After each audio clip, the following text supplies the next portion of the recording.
Bonjour mes déesses, aujourd'hui on va parler du stage. D'abord, est-ce qu'il est obligatoire? Pourquoi c'est important de faire un stage? Et enfin, 3 conseils pour réussir à en trouver un. C'est parti!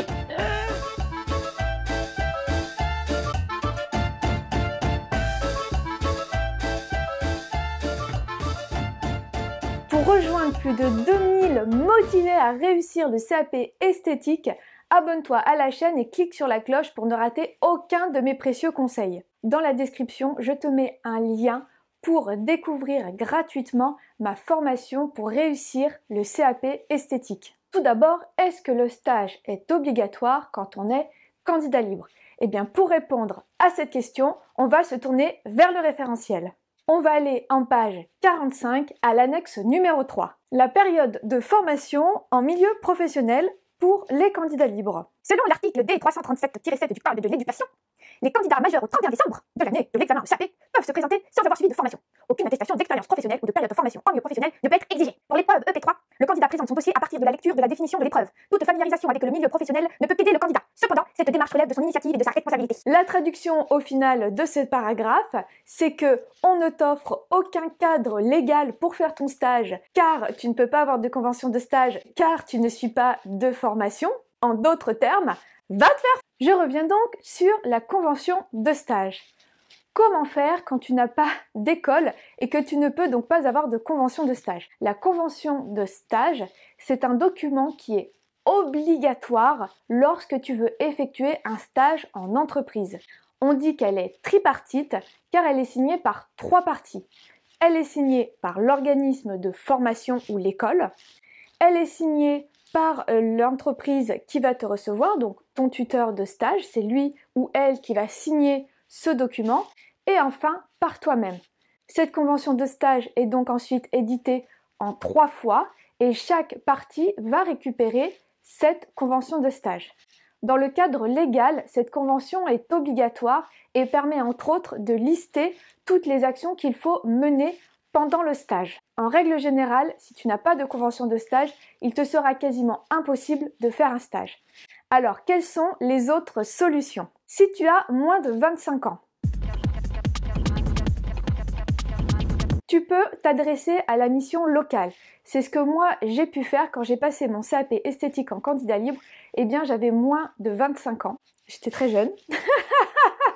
J'ai pris quelques rides entre-temps, un peu par là, mais le fait est que à ce moment-là, j'ai pu passer par la mission locale. Comment ça se passe? Eh bien, tout simplement, la mission locale va remplacer, entre guillemets, l'organisme de formation. Lors de la signature de la convention de stage, eh bien, il va y avoir l'entreprise qui signe sa partie, toi qui signes ta partie, et la mission locale qui va prendre donc la place de l'organisme de formation ou de l'école. Cela te permet de faire des stages aussi longs que tu le souhaites. Personnellement, j'avais pu faire donc mes 6 semaines en parfumerie et mes 6 semaines en institut de beauté comme c'était recommandé à l'époque. Maintenant se pose le cas de si j'ai plus de 25 ans. Salut mon petit, c'est moi, je viens pour le stage. Si tu es demandeur d'emploi, tu peux aller voir ton conseiller à Pôle emploi et demander donc de faire une découverte de métier au sein d'une entreprise. Je ne te donne pas le nom parce qu'ils ont l'habitude de changer ça régulièrement. Pendant un temps, c'était, je crois que c'était l'immersion en milieu de travail, quelque chose comme ça. Maintenant, c'est peut-être découverte de milieu de travail ou une chose dans ce genre-là. Mais voilà, le plus simple, c'est d'aller voir ta conseillère Pôle emploi ou ton conseiller Pôle emploi et de lui poser directement la question. Pour résumer, ou bien tu as un organisme de formation qui te permet d'avoir des conventions de stage, ou bien tu peux passer par la mission locale, ou bien tu peux passer par Pôle emploi. Si tu ne rentres dans aucune de ces cases, eh bien malheureusement ça va être très compliqué pour toi de pouvoir faire un stage. Dans ce cas, mon conseil, c'est de te rendre dans un institut et de demander de rester simplement une journée en observation et de pouvoir poser toutes tes questions pour pouvoir rédiger le dossier de vente. Si tu as la chance de pouvoir faire cette journée, je te conseille de prendre beaucoup de photos des cabines, de la vitrine, de l'entrée, de l'espace vente, autant de photos que possible de l'institut et prépare bien toutes tes questions avant de faire cette journée. Regarde bien comment on fait pour rédiger un dossier de vente et prépare ta liste de questions pour ne perdre aucune minute de cette journée qui te sera extrêmement bénéfique. Alors malgré tout, pourquoi il est supra important de faire ce stage? Eh bien toujours dans le référentiel, à la page 45 de l'annexe numéro 3, on t'explique entre autres donc les dispositions légales du stage et aussi pourquoi c'est important d'en faire un. L'élève est amené à s'intégrer dans une équipe, à participer aux activités de l'entreprise et à réaliser des tâches sous la responsabilité du tuteur ou de maître de stage. En gros, eh bien normalement, pendant ton stage, on doit pouvoir te proposer des activités liées au domaine de l'esthétique directement, par exemple la réalisation de soins ou au moins l'observation de la réalisation de soins, et aussi tout ce qui va concerner la vie de l'entreprise. Conforte et met en œuvre ses compétences en les adaptant au contexte professionnel.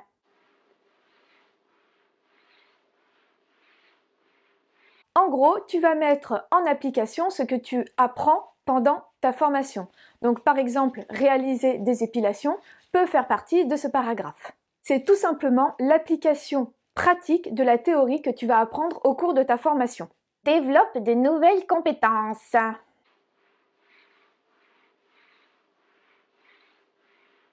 Il y a forcément des compétences que tu ne vas pas apprendre pendant ta formation théorique, car quand on est dans une entreprise, eh bien il y a plein de choses auxquelles on ne va pas forcément penser. Il faut donc bien s'immerger complètement dans la vie d'une entreprise, d'un institut de beauté, d'une parfumerie, etc. pour bien intégrer en fait toutes les compétences qui vont autour de la formation. Par exemple, une gestion de stock, eh bien on peut t'expliquer en large et long et en travers. Tant que tu n'as pas vécu une gestion de stock, eh bien, je t'assure qu'il n'y a rien qui pourra te l'apprendre mieux qu'en étant intégré dans l'entreprise. Parmi les objectifs, eh bien, tu vas avoir la possibilité de rencontrer les professionnels, de discuter avec eux ou elles, et vraiment cela va enrichir ton parcours et ta formation. Le dernier objectif de faire un stage, eh bien, ça va être de réaliser ton dossier de vente. Ce dossier est obligatoire et il faut l'envoyer à la date qui est demandée par ton recteur d'académie. Le dossier de vente est un simple support qui va intervenir pendant l'épreuve EP3. Donc l'épreuve EP3, je rappelle, c'est tout ce qui va être relation clientèle et donc forcément la vente.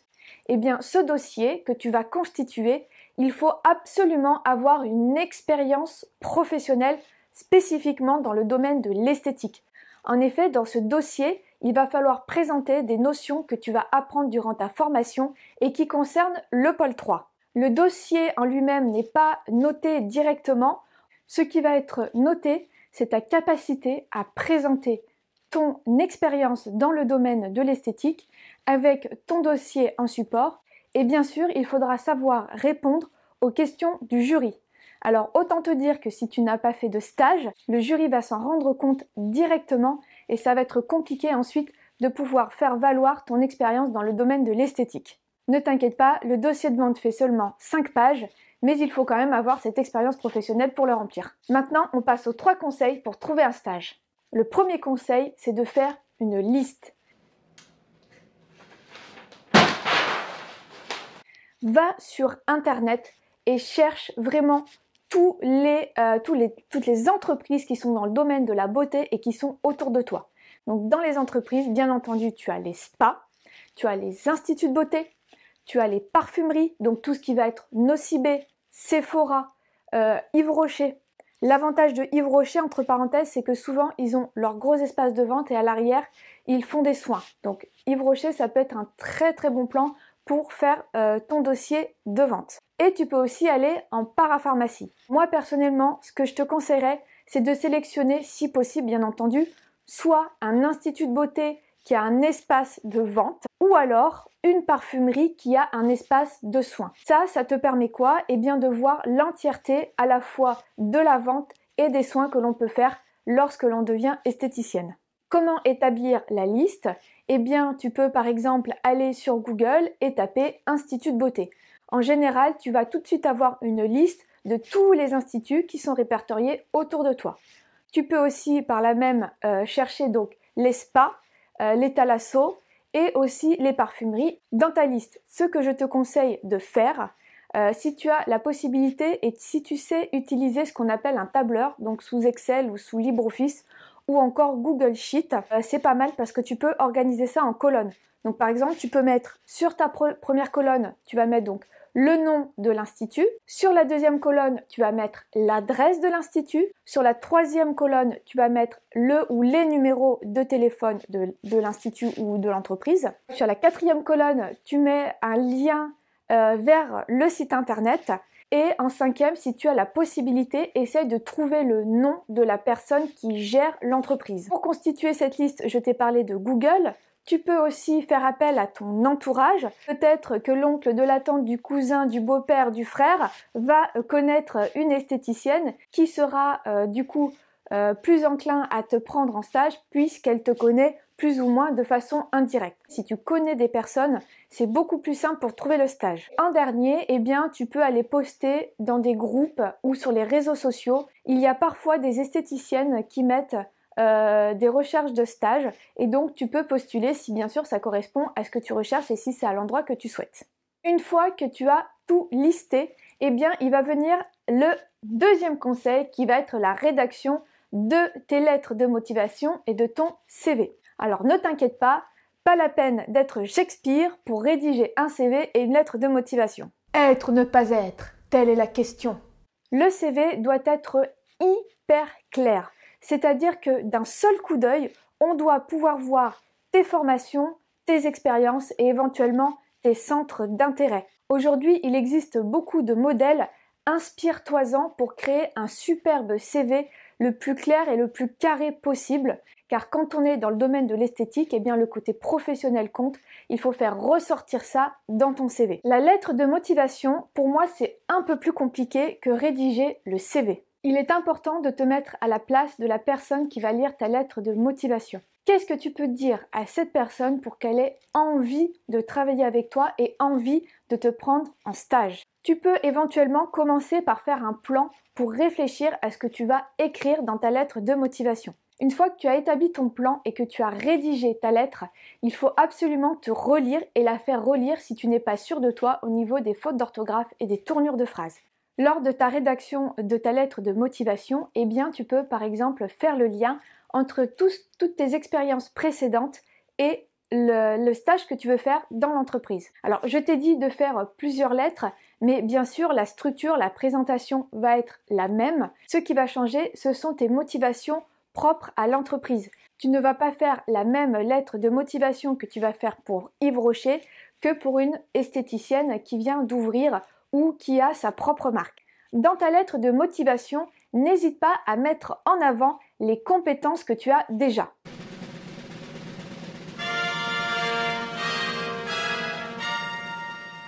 Par exemple, peut-être que tu as déjà travaillé dans la vente, cette compétence-là peut être tout à fait recherchée par les entreprises. Ou bien tu as déjà travaillé dans l'accueil et donc tu as de très fortes compétences dans l'accueil clientèle. Ou peut-être que tu as déjà suivi des modules, par exemple en soins massage ou bien en onglerie, mets tout cela en avant pour pouvoir avoir une lettre de motivation qui va se démarquer des autres. N'hésite pas à être original et démarque-toi sur ta lettre de motivation et éventuellement ton CV. Par exemple, une idée comme ça, pourquoi ne pas imprimer tes lettres de motivation sur un papier légèrement coloré? La couleur ressortira de tous les autres qui impriment sur du papier blanc. Ça peut attirer le regard de la personne qui va prendre cette feuille de couleur et qui va lire la lettre de motivation. Alors évidemment, il faut quand même que la lettre de motivation soit bien rédigée et donne envie. Mais déjà, ça peut attirer l'attention. Bien sûr, tu ne vas pas prendre une feuille rose fluo, mais légèrement colorée, pastel par exemple, rose pastel ou bleu pastel, une couleur qui va bien se démarquer du blanc. Une dernière chose dans ta lettre de motivation, mets en avant le fait que tu ne recherches pas forcément des semaines complètes de stage, mais par exemple certains jours dans la semaine ou bien certaines périodes de l'année dans lesquelles tu vas pouvoir être un soutien pour le tuteur de stage. Et même pour toi, j'imagine qu'il n'est pas forcément évident de te libérer des semaines entières pour faire des stages. Tu as cette possibilité de faire quelques jours par semaine, par exemple le mercredi ou bien le samedi. C'est à toi de voir si tu as des journées de repos n'hésite pas à proposer ces journées-là dans ta lettre de motivation. En effet, garde bien à l'esprit que quand tu arrives pour faire un stage, eh bien le tuteur de stage doit te prendre en charge, t'expliquer comment fonctionne l'institut, où sont les cabines, etc. Et ça va lui prendre du temps. Donc ce temps-là, eh bien c'est le temps qu'il ne passe pas dans sa propre entreprise. Donc si tu lui proposes de ne venir que quelques jours par semaine, eh bien ça peut l'intéresser car en effet, eh bien ça ne va pas lui prendre tous les jours un peu de temps mais seulement certaines journées. Troisième conseil, présente-toi directement dans les entreprises.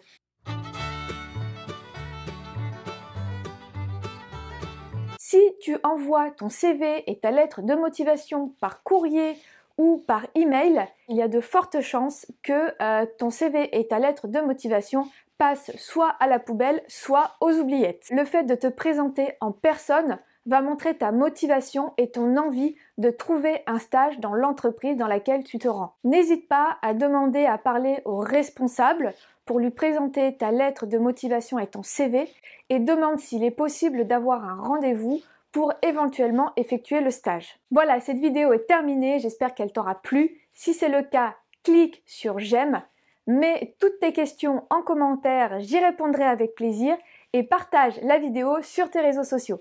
Je te dis à bientôt pour une nouvelle vidéo. Ciao! Et puis, merci à mon petit-fils qui m'a fait le film. Il est grand maintenant, il mange bien, il est fort.